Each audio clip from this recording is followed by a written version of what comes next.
Hindi maitago ng dating kalihim ng Department of National Defense na si Norberto Gonzales ang kanyang lungkot at pagkadismaya sa kasalukuyang administrasyon dahil sa tila sablay na sistema ng hustisya ng bansa. Kung bakit niya ito nasabi, alamin natin sa exclusive report ni Almar Forzuelo. Ako, nalulungkot ako dyan eh. Sana natuto ng ating pamahalaan.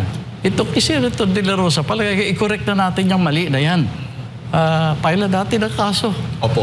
O para naman si Senator De La Rosa, maipagtanggol yung sarili niya dito sa Pilipinas. Ito ang naging komento ng dating kalihim ng Department of National Defense na si Norberto Gonzales matapos na tanungin patungkol sa isyong kinakaharap ni Senator Ronald Bato de la Rosa. Sa eksklusibong panayam ng SMNI News kay Gonzales sa programang Pulso ng Bayan, ipiniliwanag nito sa publiko na dahil sa ginawa ng Marcos Jr. administration na iligal na inihatid sa The Hague, Netherlands si dating Pangulong Rodrigo Duterte para doon litisin, hindi umano inunawa ng gobyerno na ang Pilipinas ang naging masama sa paningin ng international community. Yung ginawa nila na sila pa mismo ang nag-deliver sa dating Pangulo para mapunta doon sa Hague, no? Ito, inaasahan nila na si Senator De La Rosa naman ang susunod. Ang hindi natin inuunawa, ang sumasama dyan, ang tingin ng buong daigdig sa klase ng hustisya meron tayo sa Pilipinas. Matatandaan na inanunsyo ni Ombudsman Jesus Crispin Remulla na meron ng warrant of arrest mula sa International Criminal Court o ICC si Senator Bato de la Rosa, pero hanggang ngayon ay hindi pa ito maipakita. Binigyan din ni Gonzales na kung tunay nga na may kasalanan si Senator de la Rosa, bakit hindi na lang ito sampahan ng kaso dito sa bansa upang dito na rin malitis, bagay na hindi pa ginagawa ng kampo ni Marcos Jr.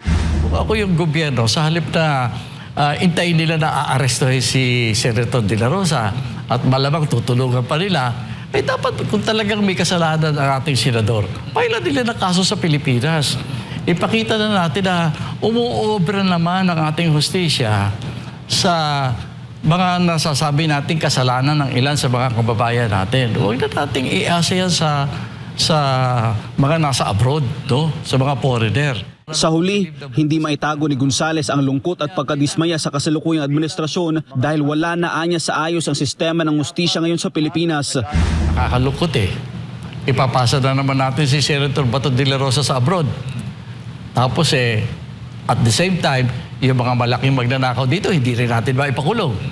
Baka totoo na nga, nasablay na tayo yung hustisya sa Pilipinas. Malungkot tanggapin yan.